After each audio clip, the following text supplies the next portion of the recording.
girls had crushes on him. He was really charming and he was very nice. He was a nice boy. Yet by his 25th birthday, he would be charged with 2 kidnappings, 6 rapes, and 13 murders.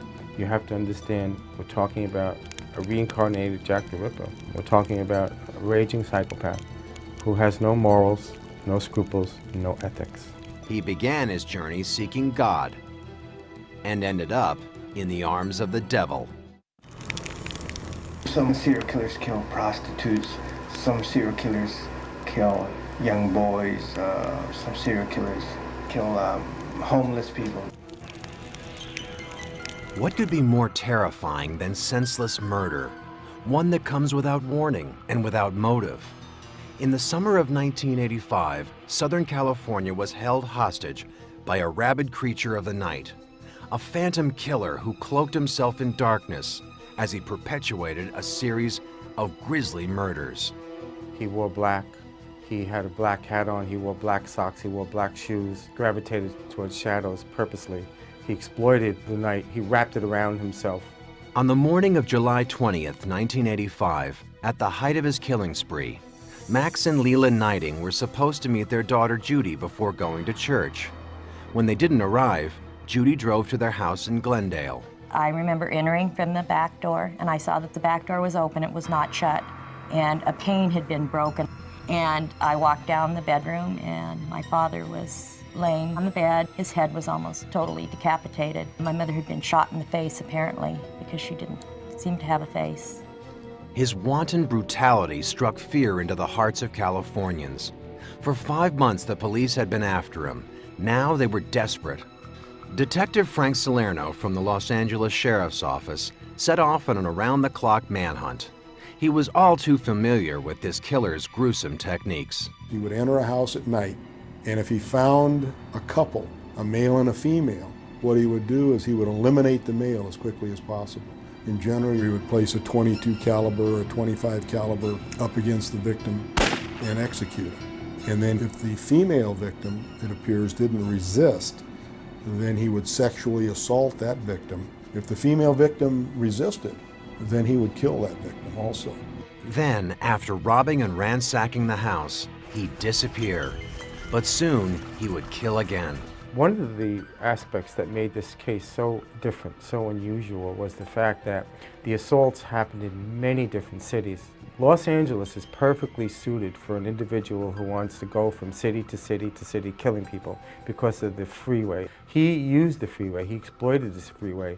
In what became a regular routine, the killer would cruise quiet suburban neighborhoods, searching for a dimly lit home in the dead of night. When he found one to his liking, he would case it. Then, as quietly as a snake, he entered. He tried doors, found doors to be unlocked. He would force windows. He would take window screens off and pry a window open. And it didn't matter whether it was in the front of the house or the back of the house or the side of the house to him. The Night Stalker's reign of terror had begun a year before, on July 27, 1984, in Glassell Park, a small community northeast of Los Angeles. His first known victim was Jenny Vincow. Her age was 79.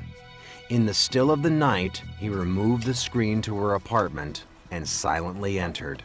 She was brutally killed. You know, this was a man that overpowered an elderly woman. The person went overboard. Wounds to the upper torso, neck, arm area, face, back. A lot of stab wounds. While investigators were preparing the body for the morgue, they discovered a key piece of evidence, a fingerprint. But in 1984, fingerprints were not as useful as they are today.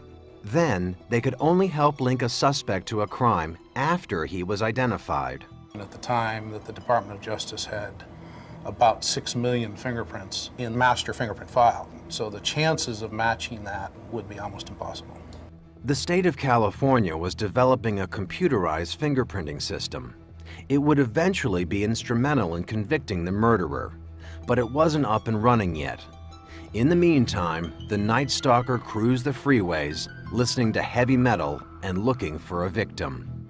His second murder occurred on March 17, 1985. Maria Hernandez apparently was spotted as she was driving on the freeway, and the killer followed her home. As she closed the automatic door of her garage, the Night Stalker crept in with her. And she heard the slightest of sounds, and she turned towards it, and there was this person dressed all in black holding a gun up at her. She said, "No, please don't." And he fired, he shot him. And the bullet was deflected by the keys, and she fell down and she played dead. And thinking he killed her, he went up to the apartment upstairs. Marie's roommate, Dale Okazaki, was inside. She heard the gunshot and tried to hide behind the kitchen counter. She became curious and wanted to see what happened. And she slowly raised her head, and she got shot right dead in the middle of the forehead. And she was dead before she hit the ground. But Marie Hernandez got a good look at the killer as he flew out of the house. She described him as tall, dark, and Hispanic. It was a huge break for the police. They already knew that his desire for murder seemed insatiable. His lust for excitement and death and variation really was much greater than most serial killers. This was not a man who could wait for a week or a month to feel the gradual tension and need to build up. This is a man who in a matter of hours could begin again to feel the lust for murder. At about 1 a.m. that same night, with his adrenaline pumping, the Phantom found another young woman. This one was driving on the San Bernardino freeway. Her name was Tsai Lin Yu. He followed her off the freeway. She pulled over, asked him why he was trailing her, and threatened to call the police. The stalker immediately forced his way into her car, shot her dead, and vanished. But again, he left some critical evidence. The sheriff's office recovered similar bullet casings from each of the murder scenes that night and decided to run tests. So within a couple of days, after our firearms section at our crime lab compared the bullets from those two scenes, we knew that we had a serial killer because both they matched. Salerno and his partner Gil Carrillo had to catch the killer before he ignited a citywide hysteria. But they needed to find more clues. They waited 10 days before he struck again. On March 28, 1985, the killer silently coasted up to the house of Vincent and Maxine Zazzara. What he would do was he'd shut the car engine and shut the lights as the car was still moving, and it would slowly, silently roll to a stop. He cased the Zazzara home. He tried to get in the front door, it was locked. He tried to get in the side windows, they were all locked. He went in the back, everything was locked. But he didn't give up. He noticed a small window leading into the laundry room and quietly slid through. When he got inside, he took off his shoes, got down low and let his eyes adjust to the dark. There were two people in the house that night, Vincent and his wife, Maxine. Vincent fell asleep watching television in the day room in front of the house. The Night Stalker shot Vincent Zazzara in the head, killing him instantly. Maxine Zazzara tried to flee, but he captured her and tied her up. While the killer ransacked the house, Maxine freed herself and went for the shotgun hidden under the bed. She grabbed the shotgun, picked it up, pointed it, and pulled the trigger. It just went click. The Night Stalker shot her 3 times. Then he went to the kitchen and got a butcher knife. And the killer was so incensed and outraged that she would try to do that he wanted a part of her, literally. He cut out her eyes. He took both her eyes. Eyes have a peculiar fascination for one group of psychotic people, paranoids. What is terrifying to a paranoid is not that the other person sees them, but that for one brief moment, the glint and contact of another human eye makes them see themselves. When a person stares at a psychotic person, he forces them to look at themselves. And so the act of removing their eyes is the act of grabbing the mirror away from the victim. Some serial killers will let you live if you talk to them, if you get to know them, if they get to know you. Some serial killers will take pity while others won't. Is there such a thing as a bad seed when a baby is born? Is he already a serial killer, already made, or is he created by his own deeds and feeling throughout his life? Through March and April of 1985, the Los Angeles police knew they had a serial killer on their hands, but no idea who it was. Then he struck again. On May 14, 1985, in the city of Monterey Park, William Doy was murdered by a gunshot to the head. Lillian, his invalid wife, was restrained by thumb cuffs and raped. After her ordeal, she described the killer as a tall, Hispanic man dressed in black, who had bad teeth.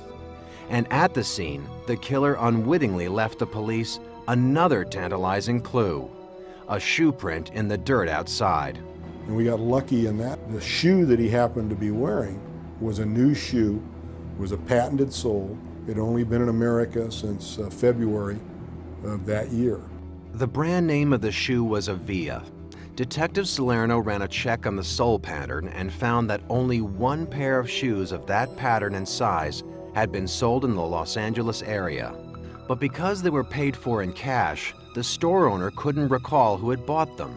The sheriff's office circulated pictures of the shoe with a composite drawing of the suspect. But nothing came of it. Then, 2 weeks later, in Monrovia, 84-year-old Mabel Bell and her invalid sister Florence Lang were attacked. Mabel was bludgeoned to death with a hammer. Her 81-year-old sister was brutally raped and left for dead. This time, the killer left the police a clear message. He drew a symbol of devil worship, a pentagram, on Lang's inner thigh and another on her bedroom wall. It was a disturbing clue. The Night Stalker was proclaiming to them he was in the service of Satan. He didn't believe that he was possessed. What he believed was that he was the lone instrument of Satan. He was the private emissary of Satan. And for that, he believed he deserved and would get both a special protection in life and a special place in death. Still, the police were mystified. Who was this madman who savagely raped and murdered multiple victims on his diabolical rampage? A murderer who was now proclaiming his allegiance to Satan. Ironically, this devil had started out as something of an angel. People don't think that serial murderers were ever children. But the truth of the matter is, Richard Ramirez had a wonderful family. Richard Ramirez was born on February 29, 1960 in El Paso, Texas. He was the fifth and last child of Julian and Mercedes Ramirez. Mercedes was a devout Catholic.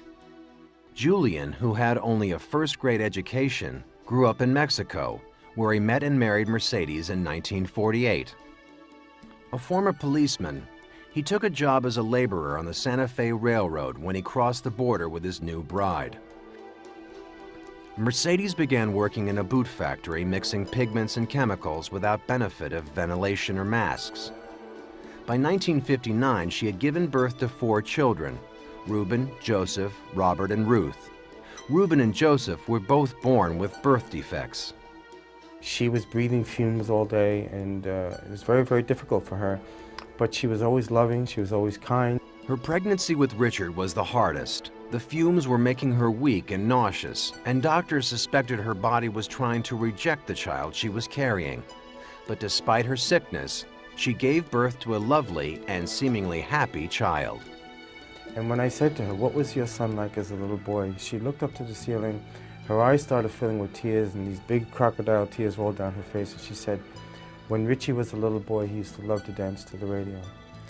And she went on to describe this normal child who was very extroverted, always laughing, always giggling. But childhood was not without its dangers. At the age of 2 and later as a 5-year-old, Richard suffered accidental but traumatic head injuries, both of which were serious enough to have left him unconscious.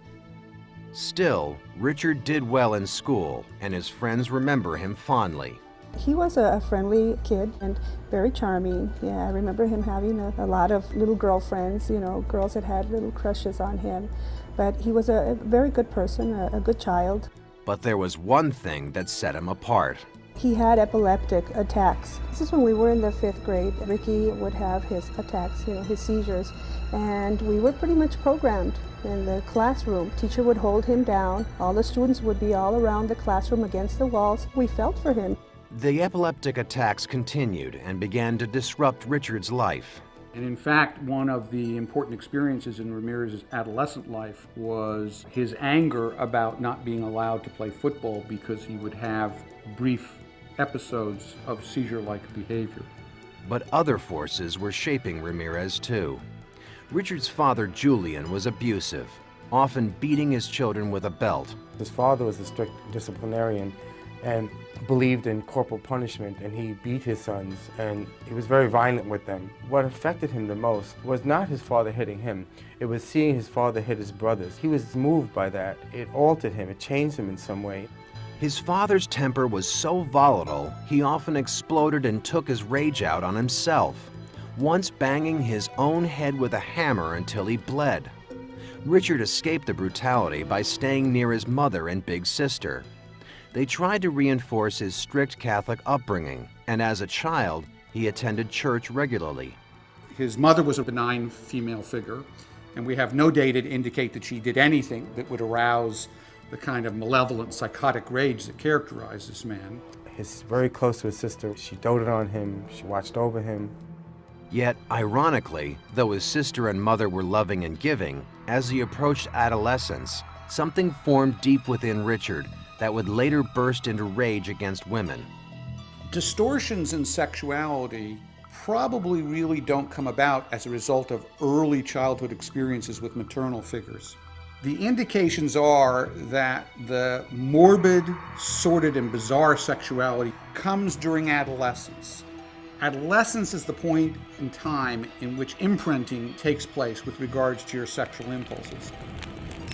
I've always been fascinated with killers and crime and murder and death since I was 12, 13 years old. Normal, ordinary people do not think like a serial killer. They have no conception of what is going through a killer's mind. On May 30th, 1985, only a day after the murder and rape of 84-year-old Mabel Bell and her 81-year-old sister, Ramirez was still consumed with bloodlust. He silently cruised up to a house in Burbank, tried all the windows and doors until he finally found a puppy door by the kitchen entrance. He reached in and easily gained entrance to the house. Ruth Wilson awoke to the blinding beam of a flashlight. The intruder grabbed the 41-year-old and led her to the room of her 12-year-old son. He locked the child in a closet, raped his mother, and afterwards escaped undetected. Over the next few days, he went on to rape a 6-year-old girl and to mutilate and kill 2 more women. In his tangled mind, sex and violence were intertwined. The young, the old, the weak and infirm, these were his prey. Yet this remorseless killer had been gentle as a child. Richard loved his brother Joseph, who'd suffered a severe birth defect. At school, Richard protected Joseph from bullies. But there was someone that the Ramirez brothers couldn't protect themselves against. When Richard's brothers were put into a slow learners class, they fell prey to a teacher who was a child molester. The teacher visited the Ramirez house while the parents were away. There was a pedophile in his house when he was 8, 9 years old that was abusing his older brother, who was 14 at the time. Richard would not admit to me that he had been abused by this man, but I do think he was. His brothers do think that he was. If you look at him, he was a very attractive child. I can't imagine a pedophile being in that house and not going after Richard. Soon Richard, like his older brothers, began using marijuana and sniffing glue. Then, when he was 11, his cousin Miguel, also known as Mike, helped destroy whatever innocence remained. Miguel basically was a psychopath who was drafted during the height of the Vietnam conflict, and he excelled in war. He was a Green Beret, he got numerous medals, numerous citations. Miguel took Richard under his wing and revealed some ghastly wartime secrets to the impressionable 11-year-old child. Mike took to murdering Vietnamese women for fun, for pleasure. They were the enemy, nobody cared, and nobody said anything to him. And he took to taking VC women into the jungle and tying them to trees, raping them and killing them. He not only did that, but he took pictures of the woman terrified, tied to a tree, and then them dead with a severed head. And when he came back from Nam, he had a shoebox filled with these photographs. And he told Richard about these violent war stories laced with sex. And he showed Richard these photographs. Mike even taught the youngster the techniques of jungle warfare, how to kill with stealth and certainty. And then, after a fight with his wife, Mike graphically demonstrated his teachings while the 11-year-old watched. The deeply disturbed war hero murdered his wife. He kept a loaded .38 in the refrigerator. He always wanted his gun cool, he told Richard. He took the gun out, he turned around, pointed at his wife, and he shot her in the head. She was dead before she hit the ground. Richard told me that as she was going down, he saw it in slow motion, and there was this dime-sized hole in her head squirting blood. Mike was arrested, judged insane, and placed in a mental institution. Richard never told his parents he was in the room when the killing took place, but he began acting strangely. Early adolescence is the time of imprinting.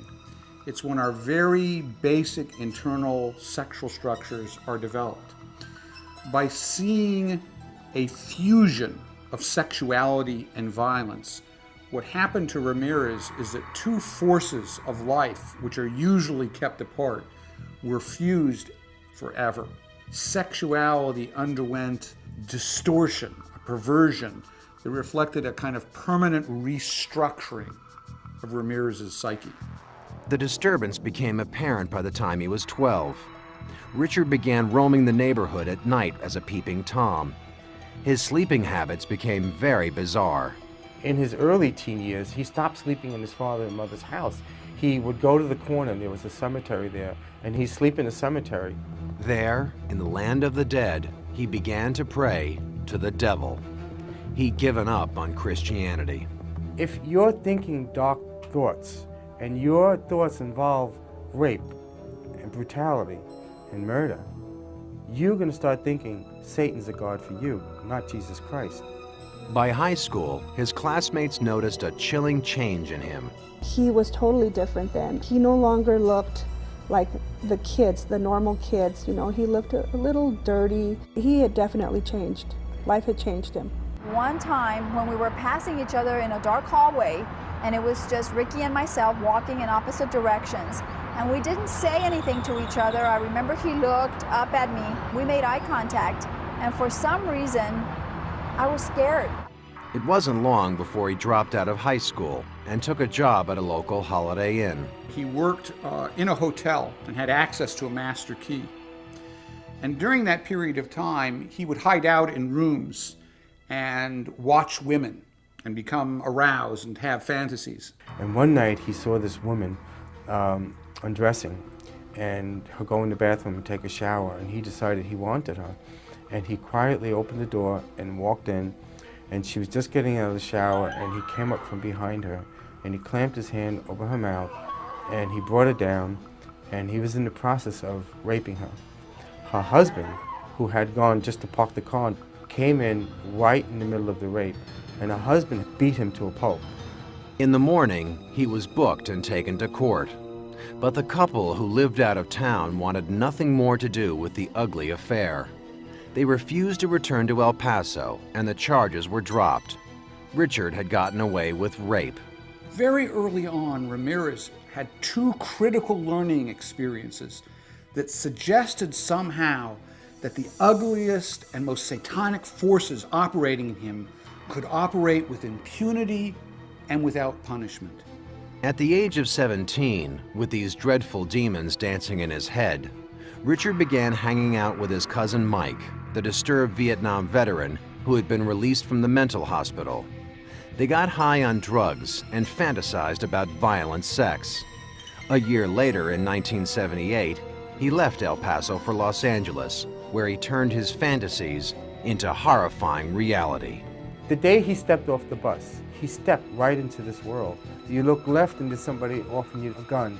You look right and there's a woman trying to sell sex. He was like a kid in a candy store. For some serial killers, it is the very act of killing another human being that is sexual to them. There is no protection against a mad killer, a mass murderer. On July 20th, 1985, the same night he brutally killed Max and Leila Knighting, Ramirez entered the home of an Asian couple, Chanarong Hovananth and his wife Samkid. He killed Chanarong, his 10th victim, and raped his wife. He left her alive, but as in 5 of his previous murders, he'd left shoe prints from his unique Avia sneakers. The police began to think he was baiting them. And a number of serial killers begin to imagine that their killing spree is a contest between them and law enforcement and them and society. And as the efforts to catch them become more public, more energetic, their success at getting away with homicide proves to them their extraordinary powers. Here are all these educated detectives, policemen, psychologists, psychiatrists, and he can triumph over all of them. But this victim, too, got a good look at him, and Samkid gave the police a detailed description of her attacker. They released the information to the press. The tabloids soon dubbed him the Night Stalker. Los Angeles police today added more killings to those already linked with the murderer called the Night Stalker. He became front-page news. The gory details of his killings splashed across the country's newspapers and television sets. But still, he stalked the night.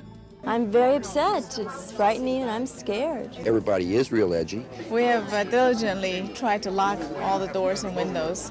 Yet the killer was living undetected less than a quarter mile from police headquarters in a cheap rooming house in downtown LA. He'd been there since leaving El Paso in 1978. Since then, he'd become a petty thief and a drug addict. He was shooting up cocaine. It was like fueling his psychosis. It was adding to whatever problems he had. It was getting worse and worse and worse. He needed a lot of money, and he got the money by burglarizing houses. Satan was still a vital part of his life. He even traveled to San Francisco to visit a coven of devil worshippers. At one point in time, he had the opportunity to be a member of an organized satanic cult. He elected not to do that. His grandiosity would not allow him to share his place with Satan with others. He was something, in his mind, more special. By 1983, Richard's life in Los Angeles was a downward spiral of drugs, pornography, prostitutes, and theft. His family, they knew something was wrong. They were worried. He wasn't calling, he wasn't writing letters. His sister, who was very close to him, came up to Los Angeles from El Paso. She begged him to come home to the haven of his family and their religion, but he told her he was now under the protection of Lucifer. 5 months later, he was arrested for car theft. He was photographed and fingerprinted and spent 6 months in jail. His prints were now on record. But that wouldn't stop him from murder. When he was released in June of 1984, he would kill for the first time. And a year after that, knowing that one mistake could be his last, he began an appalling spree of rape and murder that shocked the world. On August 8, 1985, Ramirez drove 30 miles from downtown Los Angeles to the city of Diamond Bar. He cruised to a stop on a quiet street. He then entered the house of Elias Abawath and his wife Sakina. While their 3-year-old slept, he murdered Elias and repeatedly raped his wife. Before he left, he calmly ate a melon he found in the refrigerator. This was his 13th murder, and the police were no closer to him. He was literally running circles around them. He was entering different police jurisdictions, and the police were not cooperating with each other. LAPD didn't tell the sheriff's office what they knew. Glendale police did not tell the sheriff's office what they knew. The Monterey Park police found a footprint that belonged to the killer, and they did not even tell the sheriff's office about the footprint. The police were facing a barrage of criticism. Then, surprisingly, the Night Stalker struck 300 miles north of Los Angeles in San Francisco. There, on August 18th, he murdered an elderly Taiwanese couple. LA detectives Frank Salerno and Gil Carrillo heard about the killing on a police CB channel, checked the details with the San Francisco police, and rushed north. But just as they began to gather evidence, the San Francisco mayor publicly released information critical to the case. She mentioned the piece of physical evidence linking the Night Stalker to almost all of his crimes, the Avia shoe prints. The Los Angeles police were livid. It places this community in jeopardy because it impedes our ability to go forward fully with the investigation. Shortly after the press conference, Ramirez walked onto the Golden Gate Bridge and tossed his shoes and gun into the bay. Then he stole a car and drove south of Los Angeles into Orange County. He had gotten rid of the evidence, but he couldn't rid himself of the desire to kill. In order to understand the Night Stalker's crimes, you have to understand we're talking about a reincarnated Jack the Ripper. We're talking about an individual who gets off by plunging a knife into somebody. And serial killers and most killers in general have a dead conscience. To detectives to apprehend serial killers, they need to get inside the mind of a serial killer.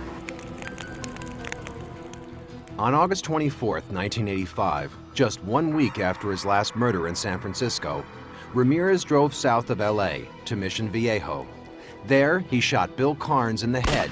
Then, he raped his fiancée. This quiet neighborhood is over 50 miles from the stalking grounds around LA, but Orange County investigators say they are certain that it was the same man who struck here early this morning. She had been awakened in the residence early this morning by gunshots. She stated that when she woke up, there was an intruder in her room. The intruder grabbed her, he sexually assaulted her and tied her up. The Night Stalker was unpredictable. That was one of the reasons the police always seemed just a few steps behind him. His victims were all over the spectrum. The way he selected victims were all over. He changed weapons. I mean, he used his hands, he did strangle, he did shoot, he did stab, he used a crowbar. He used his foot in one case where he stomped a woman to death. So he didn't fit the classic pattern as law enforcement knew serial killers. And that's what made it difficult. With the growing hysteria, Ramirez knew it was time to get out of town. He ditched the stolen car and took a Greyhound bus to Arizona. But he left town without knowing a crucial clue had been left behind. The night of the crime, a teenager outside fixing his bike had seen him. And he saw this guy drive by that looked just like this composite sketch of the Night Stalker. And the kid got the license plate number. The police suddenly had the license plate number of the car the guy was in. They found the abandoned car in Orange County. While processing it, they discovered a clue on the rear view mirror. And apparently what happened, it was a very, very hot night. He took off his gloves at a point in time and he adjusted the mirror, and he left one print. Finally, California's new fingerprinting system had now come online. When the fingerprint was processed, it matched the prints of a petty thief who had stolen a car in 1984 and spent 6 months in jail. The cloak of darkness in which he had hid himself was now torn off. The Night Stalker finally had a name: Richard Ramirez. His face was plastered on TV screens and newspapers. Police units were on alert all over the city. The biggest manhunt in Los Angeles history was in full swing. So we felt once the name went out and the photograph went out, that Richard would try to escape from Los Angeles through the Greyhound bus depot. Everyone was on the lookout for Ramirez, but the police were wrong again. As they meticulously staked out each bus depot exit, hoping to snatch him as he left, Ramirez arrived. We didn't know that Richard was somewhere in Arizona near Phoenix trying to visit a brother, and he was coming back into town. When he got off the bus, Ramirez saw the detectives, but he remained calm. And he walked right past them. He walked out of the terminal, he went into a grocery store to buy coffee. At the same point, a woman in the back of the store recognized him, and she turned as white as a ghost, and she pointed and she said, El Matador, which means the killer. And he panicked. He literally panicked. He tried to get on a bus. People on the bus recognized him. They started pointing at him. It's him, it's him. He got off the bus. Ramirez began running for his life. He tried to steal a car, but people began shouting and running after him. Someone called the police, and 40 police cars and 7 helicopters converged on the scene. He kept running, the crowd at his heels, but soon found himself at the end of his rope. When he was pulling this woman out of the car, she started screaming. Her husband came running from the backyard. He picked up a pipe and he ran over to him, cracked him over the head with a pipe. And Richard took off and started running down the street. And everyone's yelling now, El Matador, El Matador. And in no time, there's like a crowd of 100 people chasing him down the block. They caught him. Somebody said, "Get my gun, get my gun." They knew who he was. And they got him to the ground and they were stomping him and beating him. And the police came and the police saved him. We're happy to announce that the individual we have in custody is Richard Ramirez, the Night Stalker. His 6-month spree of gruesome rapes and murders was finally over. The police recovered a car he had used. In it, they found bullets linked to 2 of the murders. They also recovered a handgun. In El Paso, the police discovered 375 pieces of jewelry Ramirez had stolen from his victims and sent to his family. At home, his friends were stunned. It's very hard to understand that somebody that you grew up with, that you shared so many wonderful things, birthday parties and boyfriends and girlfriends, someone like that is doing all this harm. It's impossible. But worse than possible, it had all happened. And at his trial, the bizarre nature of Richard Ramirez would again take center stage. I think it is believed that Satan was the one that made music in heaven before he got thrown down into the pit. Satan is a stabilizing force in my life. There is a part of me that does believe in him. The Night Stalker had finally been stopped. He was charged with 14 murders and 30 other felony counts related to his rape, robbery, and murder spree.